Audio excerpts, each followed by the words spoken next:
Hi, everyone. Welcome back to Old Time Rock and Roll. I'm your host, David Tear. Today is New Year's Day, January 1st, 2024, and I thought starting today, I'd start a new feature on this channel. What I'm going to do is I made my own personal list of roughly what I consider the top 3,000 rock and roll songs of all time. I just want to say a little bit about it.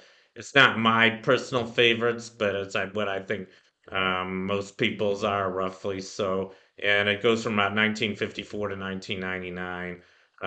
Most of them were big hits. So there's a whole video I made about it. I'm not going to say anymore. But anyway, this is my first video where I'm counting down the songs on my list. I'm starting with number 3,000, which is the last song on my list and the first one I'm going to talk about. And that song happens to be Dominique by the Singing Nun. This was actually a number one song, believe it or not, for 4 weeks, from December 7th to December 28th in 1963.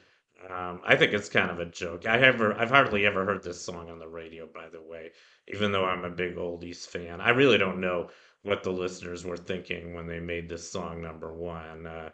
But the good news is it was just two songs before the British invasion, two number ones.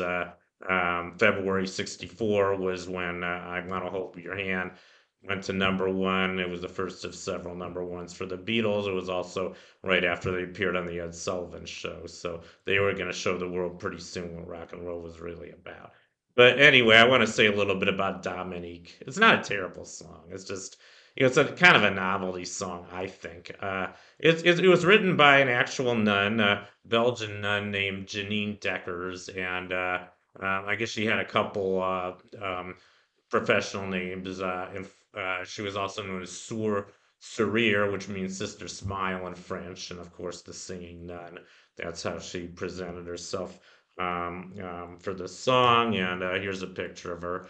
She had a guitar and she sang, and the song was. I think this is the just about the only top 40 song or that I know that was recorded in French. And there have been other big hits recorded in other foreign languages, but this is the only one I know in French. And she did have a good voice. I guess her fellow singers who sang along with her also had pretty good voice. It's not a bad song, like I said, but I just don't know how it made it to number one.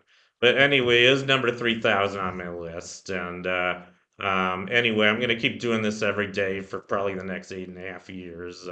Should get to number one sometime in 2032. I hope you guys are patient enough to wait that long. You can always comment on my list or tell me what songs you think should be high on the list. I would like interaction from you guys. But anyway, that's my first video on my first song in the countdown. So I'll see you again tomorrow, and thank you for watching.